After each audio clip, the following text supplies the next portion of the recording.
Great. So thank you again for popping on today. I would love to just start it by having you introduce who you are and what you do in regards to fiber arts. Okay, well, thank you for having me, first of all. I do appreciate it. So my name's Saskia Saunders. I'm a hand-woven textile artist, and that means I hand weave fine art. I use plant-based materials. So I primarily work with linen, hemp, nettle, and paper yarns. All my work is exclusively vegan, and I like to take a really gentle approach where I look at everything I do and make sure it has a minimal impact as possible on the environment. Fabulous. How did you start working in fiber art? What led you to that particular sphere? I quite a long time ago when I went to university, I did study textiles, so I learned how to weave there, and I loved it. But I was making fabrics there for interiors and fashions. That was the focus of the course that I'd picked.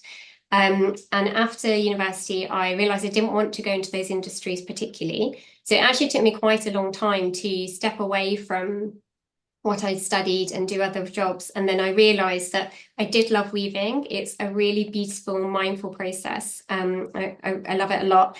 And I realized that I was always an artist and I kind of brought everything back together. So I said, right, I'm going to weave, but I'm going to do it on my terms.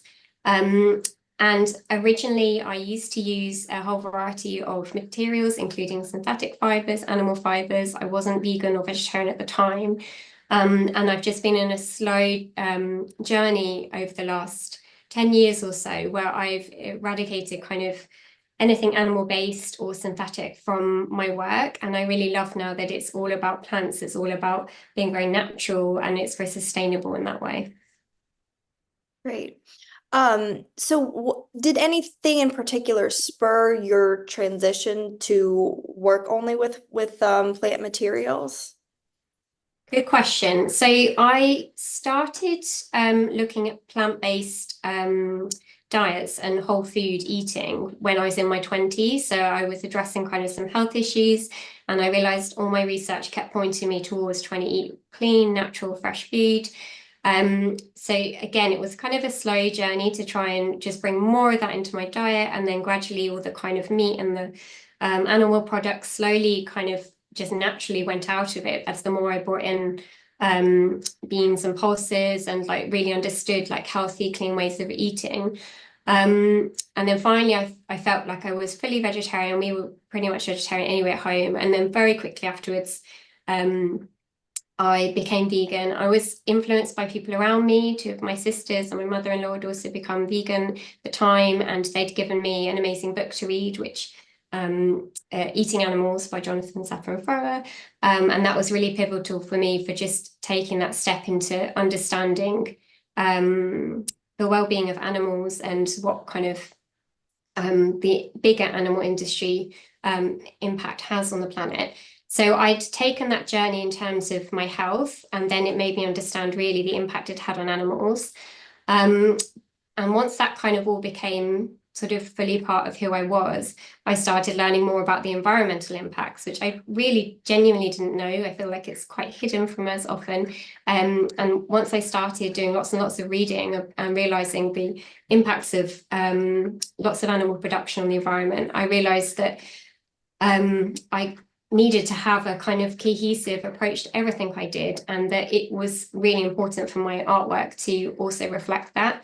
So that's when I very quickly was able to kind of take away any fibers from my work that weren't appropriate. But it took me a little while to gain the confidence to be able to talk about what I was doing. I didn't want to offend people or make anybody feel like that my work wasn't for them.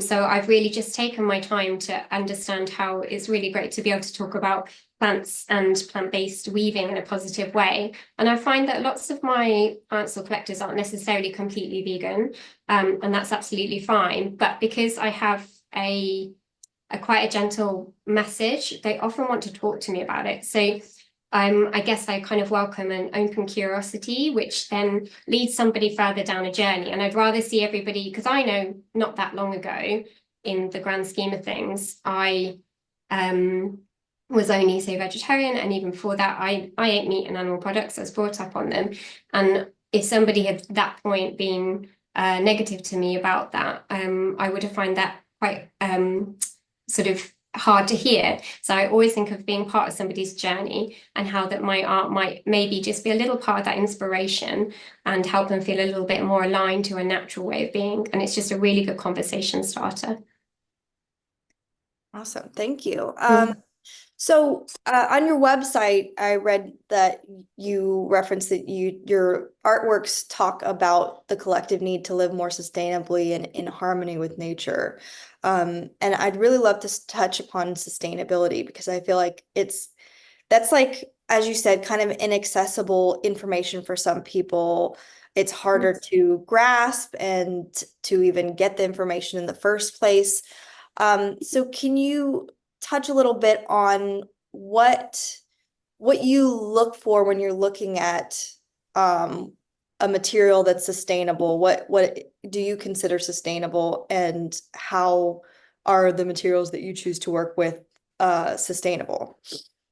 It's a really good question, and I would say that it's not very clear. You're absolutely right. And the minute, if it's any consolation to any other artists out there, I'm doing my best. And I think that's really important to acknowledge that we will have to do the best we can with the knowledge that we have at the moment in time that we're in. So I start with research. I start with for me at the minute, understanding that even within plant-based fibers, I focus on the ones that have the most minimal environmental impact as possible. So, for example, I could choose to use cotton because it is a plant-based fiber, but because generally cotton uses vast amounts of water in its production, and is really unsustainable in the countries that it's produced, I choose not to use it. I go with the kind of idea that I am lucky enough to have options, so I'm going to choose the best I can. And then within those fibers, I work with a couple of suppliers at the minute, and I try to pick the ones that have as much clarity as possible around the production of those fibers. So, for example, I try and use ones that are undyed, but I do, for example, you can see behind me, I do often need a black in my work, like it's a strong part of what I do. So I look for ones where the dyes have minimal impact on the environment, so that, or even that the supply has considered that. But I'm always looking, and I'm always kind of talking to other people and trying to get better and better sources. I think the important thing to look for is to understand what the fiber is overall, then to look at how it's been processed in that particular way. So has it, even within a hemp yarn, you can get one that has been really refined and processed as a part of the manufacturing one, or you can get one that's more of a raw yarn, so which might have more like slubs and natural textures in it. So how can we embrace that kind of natural feeling that it has, rather than look for a perfect or a smooth, shiny yarn? So, and I think that again, it's just like tiny, small steps to try and find like a more natural way of doing things, and not be overwhelmed by the idea that it might not all be perfect, or that you've seen perhaps another company or supplier that states or that their product is absolutely perfect and has no environmental impact whatsoever. I think it's just doing the best you can. There are lots of companies out there that, in terms of yarn suppliers, who are either say that they're completely vegan or that they work with recycled materials. Lots of small scale batch companies that I use that are really doing some good work. So I think they are out there. If people want to start doing that research and look into, okay, I want to use these particular fibers, how do I, know what the environmental impact is? Where should they start looking first? How do they get that information? It's a good question. I think I've done research in all sorts of sources. Um, there's a weaving company that I use for a lot of my looms and supplies, and they produce a great magazine called The Weave. I think it's called The Weave Shed. I might get that wrong. And there they go into a lot of depth about the yarns. So I think it's just good to kind of read around on lots of sources. I think a bit like food, a bit like anything, I think it's good to cross-reference and just not totally rely on one source of information. I don't think there's a perfect source of information out there, but just to get a feeling. And then the best thing is if you can find a yarn supplier that you feel like you get a good amount of information from. Like they really know their yarn, and where it's from and who they buy it from and how it's been processed, then that's the ideal situation. Mhm. What is one of your favorite materials to work with? My favorite is hemp. I absolutely love working with hemp. It's just such a beautiful yarn. But uh, it has so what I look for a lot in my work is texture and the ability to make shapes and kind of add some dynamicism to the work. And hemp really does that. So if you shape it, it just keeps the shape and you can create all these beautiful forms with it. I think the like natural slubs and things that happen within the hemp as well are really beautiful. So yeah, it's just always my favorite. I always come back to it. Mhm. If somebody has only worked with synthetic or animal-based fibers before, is that a material you would recommend them trying out if they're looking at plant-based fibers, or is there another material that you would say is more beginner friendly for? That's a great question. I would go to linen Mm, because it's just often it can be produced to like a really nice silky finish. It has much more of a flow and texture that's similar to maybe some more synthetic yarns. You can get a really stiff linen, but you can get lots that have kind of a nice softness to them and can be spun just really easily into a thin, fine yarn, so they don't have all the slubs and all the bits to them. So I think it can be a good way to do it, to kind of just slowly edge in there. Obviously, cotton would be another one, but it just has a bigger environmental impact. But as I said, I feel like if your journey needs you to take small steps to get there, like if it could be one step better, then that's a good thing. And you can always make that next step at another point, especially if you were producing a product or an artwork where you were trying to then replace something. You don't want to feel like you've maybe taken away the essence of what you're doing. Then if you can just make a jump into plant-based yarns or just eradicate the small bit of synthetics you're using, whatever it is, I think personally that can be a helpful approach for people. mhm. What are you working on currently? Are you working on any projects currently? Yes, I am working on a couple of commissions for a client's new home, which is always really exciting, quite a good honor. So they typically a commission is when they've seen a piece of work that they like, but they usually need it made in a different size, sometimes with slightly different yarns in it. So we're working on that at the minute. We're doing a new photo shoot for a new collection that I've got at a hotel near here. So that's always lovely to do. And then coming up, I'm working on a few more interesting kind of art-based projects where, for example, creating a hemp backdrop for a venue where it would be used for photo shoots. And so lots of lovely things in the pipeline at the minute. Very cool. I'm just gonna look at my list here.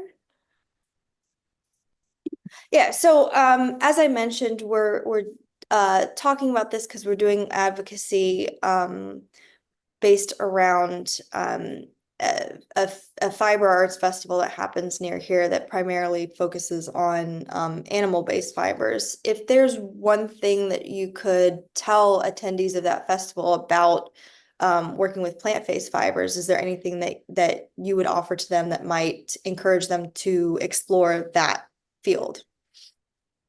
Um, that's a really good question. I think for me, because I used to use wool, and for me the appeal of it was that I was very interested in it for a while because it was natural. So it kind of it was that first step for me. We're thinking that I want to reconnect with natural things and try and move away from synthetics and just looking for yarns that did a job and were any fancy color that came off the shelf. So wool was the next step. So for me, if the focus around wool is a natural focus, then I think the step to experimenting with plant-based yarns is a really good one because it's nice to look at the contrast, it's to understand what a plant-based yarn is and to have some fun with it and experiment with it and to see that actually you can use a natural yarn that then doesn't even have to impact an animal in any way. It comes across from the plant itself. It's not doing any harm to the environment.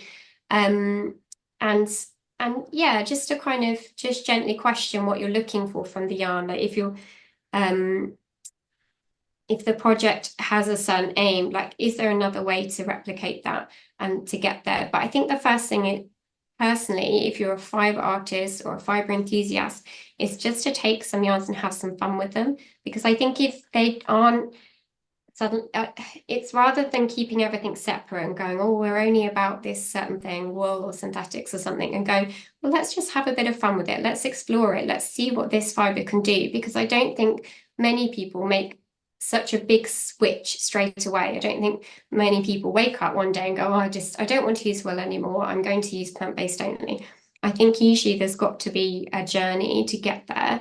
And actually, if somebody enjoys that journey and has some fun with it and genuinely gets enthusiastic about using plant-based yarn, they discover they love paper yarns or linen or hemp or the huge variety of plant-based yarns around there, or they think, oh, I love working with the slubby, nubbly wools that I use. And then they discover that actually loads of nettle and hemp yarns are also really interesting and tactile and slubby.